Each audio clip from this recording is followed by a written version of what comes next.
How's it going, people? Welcome back to the channel. In this video I'm going to be talking you through how I very nearly bought a Porsche 944 from a bush. This comes as a result of me trying to do more than one video per week, so if you like this type of video, let me know in the comments down below, just because it lets me do a second video per week if I give you a nice little story rather than a big researchful video. Anyway, like, comment, subscribe, all that good stuff, and without further ado, let's get into the video.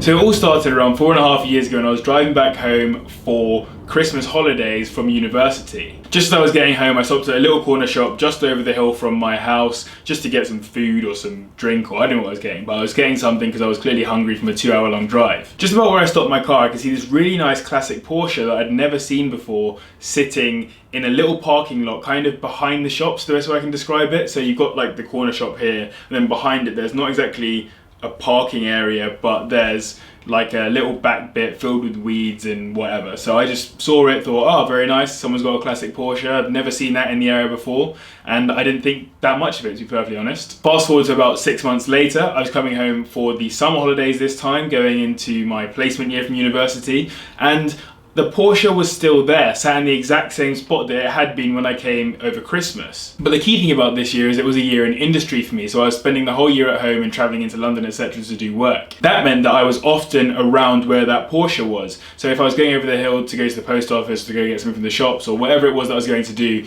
I would quite often see the Porsche just sitting there behind the building. And over time it looked like it was deteriorating a little bit, but it didn't look that bad still. It was just sitting there doing nothing, kind of uninteresting in the corner of this parking area. So you can fast forward the whole way through that year and it's still there. You can fast forward through my final year, coming back for Christmas holidays and then coming back afterwards. And at this point, I've now graduated. It's 2018 summer, and I come home and I just start a job to get out of my overdraft, basically, because I was massively into my overdraft when I finished university. So I was doing this summer job, working in a local college, and I was running that route every day pretty much, or at least many days per week. I was doing kind of a 5k run around the area near me. By the way, I hate running. I don't think it's a good thing to do. I think it's awful. It's good for your health, but I absolutely hate it. Just didn't bother to buy a gym membership when I came home, so I just thought I had to go for runs instead. But anyway, running's not important. What is important is that on my running route, you could see the Porsche 944. And it was starting to look a little bit different. The bush that it was sitting next to was starting to kind of engulf it a little bit, sort of growing over it is the best way I can describe it. And I hadn't seen the bush growing over it before, even though I'd seen it pretty much every year prior to that. It was kind of just sitting in that corner. So I kind of just carry on doing my running route, seeing it there most days of the week.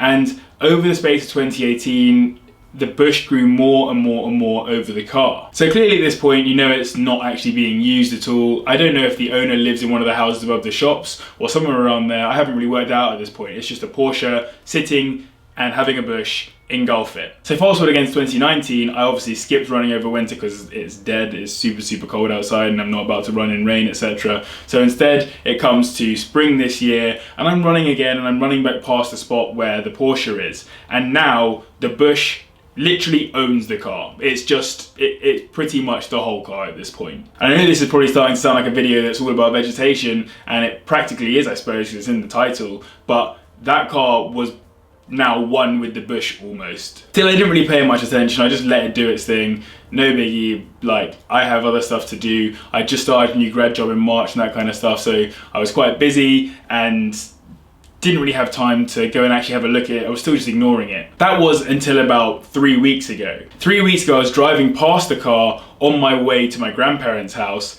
and I just spotted out of the corner of my eye, and the bush at this point has actually gone all the way over the car. So it is at this point under a bush, pretty much fully in this bush. And I thought to myself, how can that classic Porsche, which I assume will go up in value in the longer term because everyone raves about how well it handles and the fact that it's a Porsche, how can it just be sitting there under a bush being neglected? So I decided, when I got to my grandparents' house, I had a chat with my parents and my grandparents and was like, this is ridiculous. How is that Porsche sitting there? So we drove back from my grandparents' house, had a look at the car in person, just walked up to it and had a look around, and the thing was in a state. It was all one car, minus a few bits here and there that had gone missing, like the left wing mirror and that kind of stuff, but it was generally in one piece. But what was more interesting about it is how much of the car had actually just become a It's really weird when it rains in here. How much of the car had been taken over by the bush? You can see here a couple of pictures of how the car looks at this point in time. It is actually ridiculous. So on the front of the car, the bush has grown all the way over the windscreen with these really thick, thorny looking branches. I'm not actually into vegetation or plants or whatever at all, so I have absolutely no idea what they're actually called,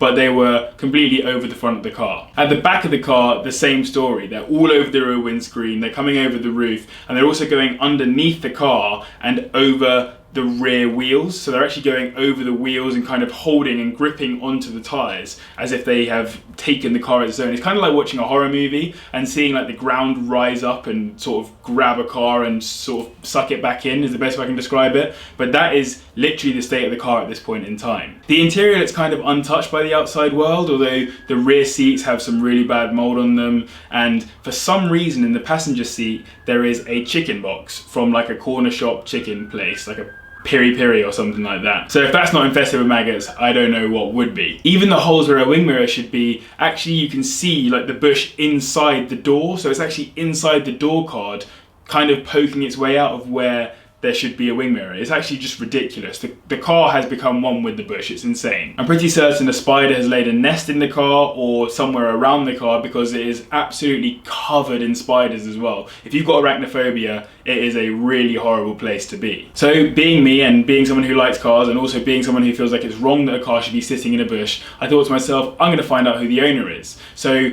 what I happened to realise after asking one of the locals around that little area was that there was actually a garage behind where the car was. So the person who owns that garage theoretically owned the car. So I got the number of the garage, I went home, slept on it because it was a weekend, woke up the morning afterwards and went into work. I called the garage, didn't get through, called them again, didn't get through, called them again, got through, finally talked to this guy and asked him if I can take the car off of his hands. And he tells me that it's actually not his car. The 4.5 years ago that I mentioned at the start of this video, a customer drove that Porsche 944 to his garage to get some work done, didn't like the sound of the quote that was given to him or something like that in terms of how much the project was going to cost, and ultimately just never returned for the car, and they never heard from him again. So this owner has just gone absolutely AWOL at this point. The garage owner keeps the car in his little garage area for a little while, then it's just taking up too much space, so they decided to take it outside and park it by that bush. And then as you can imagine, the rest is history. No owner, no one to look after it, it's sitting by a bush, the bush just completely engulfs the car, and that's it. So he said he'd take 800 quid for it, but I was thinking to myself at this point, actually, he doesn't own that car, so if I pay 800 quid for this car and the real owner turns up out of nowhere, it's theoretically his car because the car belongs to that guy, not the garage owner. So if I buy it off the garage owner, I haven't actually bought the car, I've just basically given someone 800 quid for a stolen car, is what's in effect happened. But then I heard that the DVLA or the government or whatever has some kind of rule where you can claim a car if someone has abandoned it and it's been left for ages. You can kind of claim it if you fill in the V5C form or whatever, get your V5 for the car, then you become the registered keeper of it. So I was thinking to myself, oh sick, I'll just do that and get the car for free. Felt a bit awkward because this garage owner was suggesting that I should give him £800 for it, but then I was thinking maybe I could get it for free. It all seemed a bit grimy because he actually had the keys to the car. So it's a bit of a catch-22 of, yes, I might be able to get the car for free, but he has the keys, and then he'll be annoyed because I didn't give him 800 quid, and I'll be annoyed because he doesn't own the car and therefore I'm not going to give him 800 quid. So it could have just been a bit of a mess. But irrespective, I tried. I went back to the car and I tried to have a look if I could find the VIN number, because in the UK you need the VIN number to be able to apply for the V5C. Unfortunately, without the key to the car, I can't find it. And where I could potentially find the V5C, there is a lot of vegetation taking over the car. And on further inspection of the car in that bush, I realised just the extent to which the bush had taken over it. It was everywhere. The underside of that car is a bush. The wheels are a bush. The front of the car is a bush. I dread to think what it's like under the bonnet. The whole car has just been enveloped by it, to the point at which if you were going to drag the car out of the bush using a big, I don't know, truck or whatever, you'd probably take the bush with you. And thinking about the Porsche 944 as well, even if I did want to buy it for £800 or whatever, you can get a better condition project car for about £1,500, to the point where it might even be running. So I was thinking £800, it's going to take me a lot more than £700 to get to the state of some of the project cars that are online. So I decided that I'd take my mind off of the Porsche 944, leave it in the bush, and I'll try and rescue it another day. It's sitting there for now. I'm going to do the best that I can to try and rescue it someday in the future, if I can, if I have the money and all that kind of stuff. But for now, we'll let the Porsche 944 sit in a bush, and if the owner comes back for it, c'est la vie. If we ignore the bush for a second, it's actually quite a good little spec of a car. It's got the cookie cutter wheels, which are quite nice. For some reason, those wheels have Carling center caps, so Carling beer, it has those center caps on the car. I have no idea why. Also, there's a really big Carling logo on the bonnet of the car, and it has Golf logos on the side, as well as a Silverstone logo somewhere as well. So the car really is, or at least must have, some kind of history to it, and I'd love to know what that is. If the owner happens to see this video at any point, feel free to drop a comment down below and let me know, or come back and collect your car. It's been sitting there for almost 5 years now. What are you doing? Anyway, let me know your thoughts on the Porsche down below. Let me know what you think I should do with the Porsche if I can get a hold of it, and let's just say that it's given me a big itch that I need to scratch.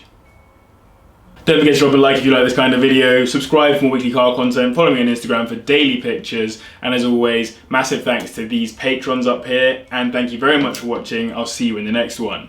Listen.